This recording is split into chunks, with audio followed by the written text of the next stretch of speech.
I think birth and motherhood are not things that you're trained to do. You might have a good example in your own mom, but nobody teaches you how to be a really great mom. I'm the lucky one who got asked to do The Sound of Music and all the other lovely things that I did. I had toured around England endlessly throughout my teens, but when I came to the US to perform on Broadway, that was a huge step. There's nothing like the joy of the arts, and promoting the arts early in children is going to give them such a start in life in a way. Programs that bring the arts to young kids are always the first to be cut. It's mind-boggling to me. I love that President and Mrs. Obama are embracing the arts. I am so delighted. I do not knock Poppins or The Sound of Music. They gave me pleasure, and I know they've given a lot of people enormous pleasure. I love my garden. I love my privacy. I'm very fierce about it.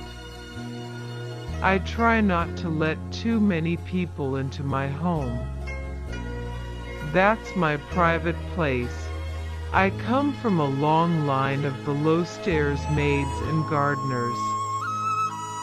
Good old peasant stock. My mother and her sister made a quantum leap out of that life. Then I made another quantum leap. Actually, I had a lot of good people with me. My mother's sister did a lot of taking care of me. And I suppose I got more attention than my stepbrothers because at least I got to travel with my parents. I didn't know other children from divorced families, and I was a bit of a lost soul for a while. Then suddenly, I was performing, and it gave me an identity. There are elements of me in the roles I've played in the past. But people forget that Mary Poppins was just a role, too. I do wish somewhere there was a film of our stage production of My Fair Lady. If you've been fortunate enough to do a film that appeals to the entire family, that's the audience that's probably going to come back to you in something else. I did a lot of touring in my youth, and I learned very quickly that giving is what it's all about. It's about the gift of making an audience feel great and forget their cares, if only for a few hours. I really feel very blessed, and I don't forget it either. There's an awful lot of wonderful talent in this world, and I just seem to be in the right place at the right time. Use your knowledge and your heart to stand up for those who can't stand. Speak for those who can't speak. Be a beacon of light for those whose lives have become dark. I've made my pact with the Lord for the next lifetime. I would love to be a first-class musician. A super one.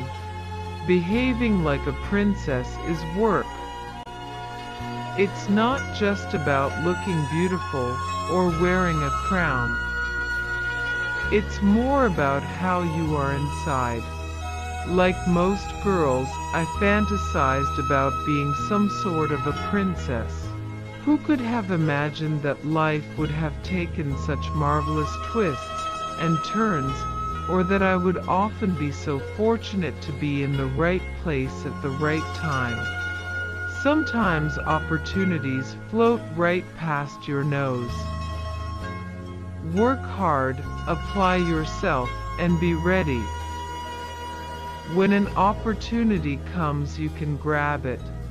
I had a teacher who stressed for me the importance of diction in terms of I want to be very careful about how I say this, in terms of supporting one's voice when one is singing. In other words, if you hold on to your words, your voice will pull through for you when you're singing. So be true to your vowels. I'm the lucky lady that was asked to be in those wonderful iconic pieces. I come from a long line of below-stairs maids and gardeners. Good old peasant stock. My mother and her sister made a quantum leap out of that life. Then I made another quantum leap. All careers go up and down like friendships, like marriages, like anything else, and you can't bat 1,000 all the time. One of our books has been made into a musical, The Great American Musical, which I directed at the Goodspeed Opera House in Connecticut. And another, Simeon's Gift, has been adapted for a symphony orchestra and 5 performers.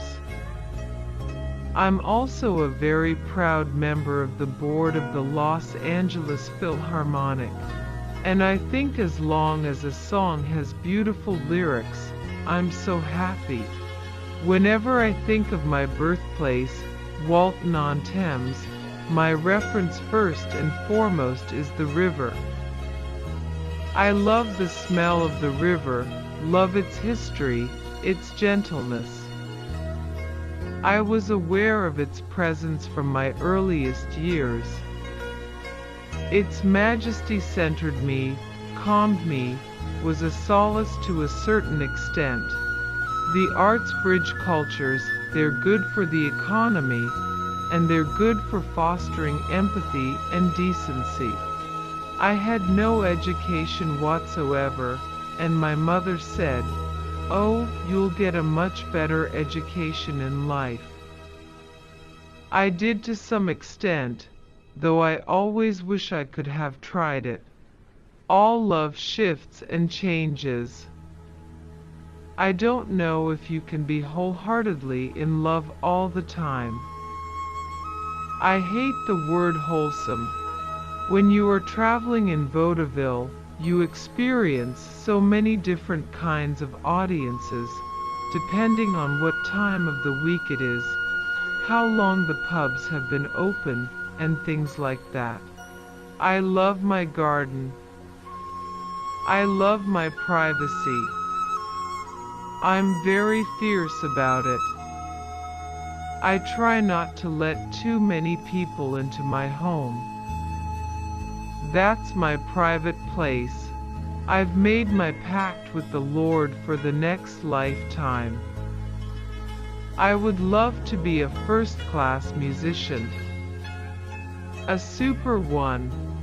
There is one thing I should say, and it's important.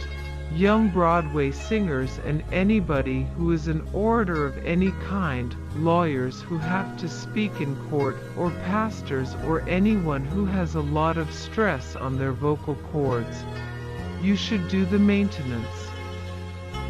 You should do whatever it takes to feel fresh and good. I was raised never to carp about things and never to moan, because in vaudeville, which is my background, you just got on with it through all kinds of adversities. I don't think I have the image that, say, Judy Garland has, or Bette Davis. I think every young girl at some point in her early life wonders what it's like to be a princess. They like the idea of dressing up and the fun of it. I am a liberated woman. And I do believe if a woman does equal work, she should be paid equal money.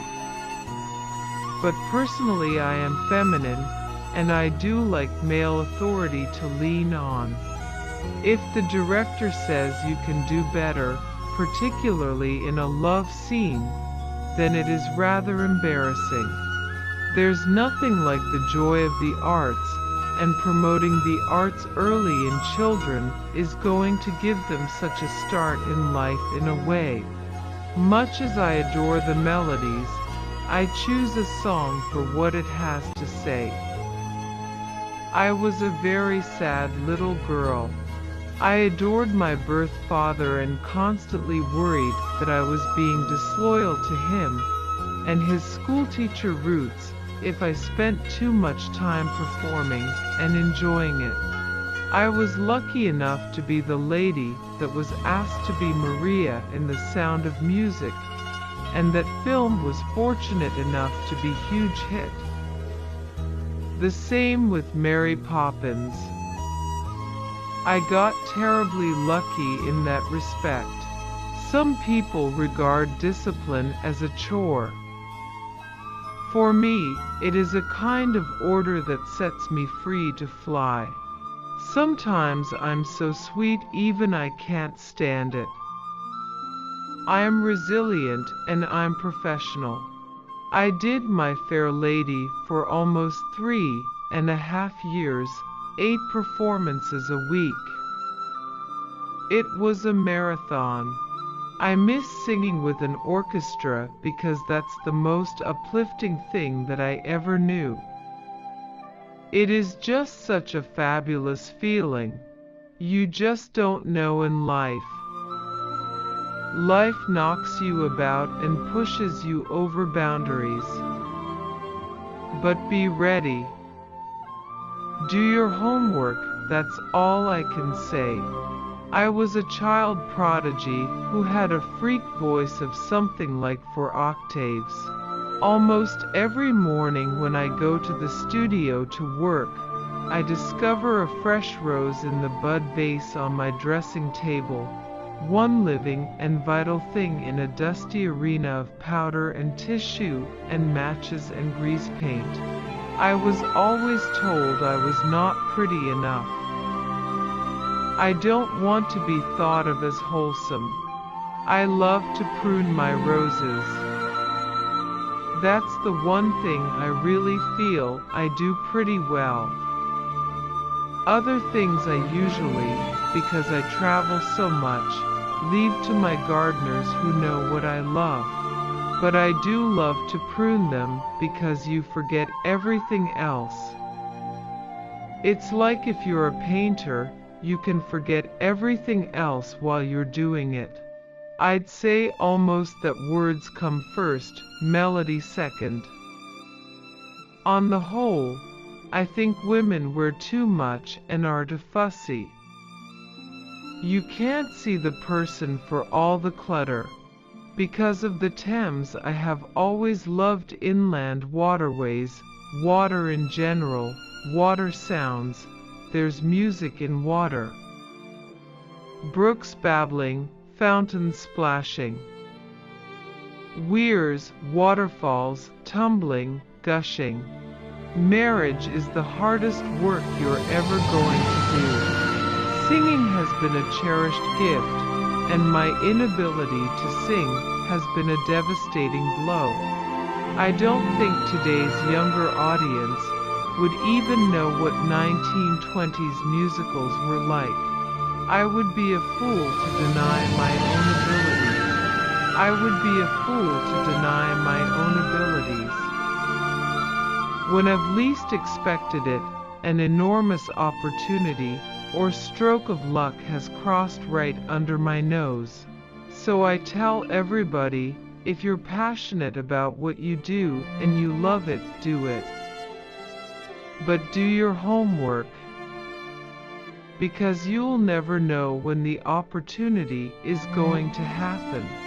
If you're not educated to enjoy the arts, if you're not taken to a concert, or you don't hear something beautiful, you don't know what you're missing. Did you ever notice the color of Mary Poppins' petticoats? They were kind of orange and apricot and red. I think she had a secret life going on there. In my early years, I was much too ignorant and didn't realize how desperately important it all is, how really important the lyrics are. And for me as a singer, I am a lady who takes the lyrics first. Touring itself, and I was very young, and a lot of it I did by myself, It's lonely, but it does give you some kind of spine, I think. It does give you some kind of grit. You can't connect the dots looking forward, you can only connect them looking backwards. So you have to trust that the dots will somehow connect in your future. I'm never sure one is exactly ready. You jump in, with both feet, into a very big fish pond. I know I probably have a lot of rage in me that I don't show. But I'm not about to wallow in it or reveal it. I'd love to have a really flourishing vegetable garden, and I'd love to have a better area for a rose garden or a cutting garden, but I don't. You have to develop a garden in the way that it's meant to be developed. I've always admired gardens. My father was a great nature lover and would always take me for walks. We lived not too far away from huge rhododendron estates and azalea estates, and when they're in bloom in England, they're just riotous. Look deep into nature, and then you will understand everything better. The woods are lovely, dark and deep. But I have promises to keep, and miles to go before I sleep. I have always wished I could learn to be a potter. I love collecting ceramics. It would be so fulfilling to create something lovely. The thrill of being in front of a camera remains exactly the same. I have been called a nun with a switchblade where my privacy is concerned. I think there's a point where one says, that's for family, that's for me. A lot of my life happened in great, wonderful bursts of good fortune, and then I would race to be worthy of it. As a rule, my focus is on classical music, but I love jazz. I love everything, actually. I was named after my two grandmothers. I am told that the first comprehensible word I uttered as a child was home. A lot of films seem to go to the lowest common denominator. I was working from a very early age. Who would have thought that a story about a professor of phonetics would result in it being probably one of the great shows ever for musical theater? It's a seemingly odd subject. The loveliest roles, for me, have a growth arc, a beginning, a middle, and an end, and I'm always grateful when I can find one of those emotional journeys. I had a lot of learning on my feet. You're always changing your thoughts about things. I've long wanted to introduce children to the wonder of the arts. Our first visit to the Creature Shop is one of the days I will never, ever forget. There was just so much to see and admire and be gobsmacked by. You never start out being a star. Some of my own books are being developed, one as a Broadway musical. I did all of my learning on My Fair Lady. Great things are done by a series of small things brought together. Excellence is not a skill, it's an attitude. 'Tis better to have loved and lost than never to have loved at all. Motivation determines what you do. Attitude determines how well you do it. Simeon's gift is really, it's about a musician who, in the Middle Ages, who goes out to find his muse. My parents were in vaudeville, in musical. And I would tour with them, and had a couple of wonderfully lucky breaks in England. I am very proud to be British. I'm very conscious of carrying my country with me wherever I go. I feel I need to represent it well. For me, whenever I choose a song to sing, it's about the lyric first. Let me put it this way. I can sing a hell of an Old Man River way down in the bass.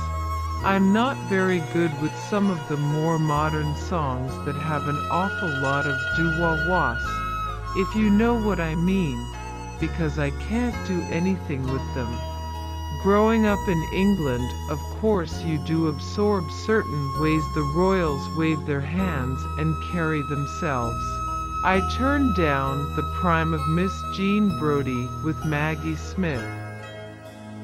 I think she got the Academy Award.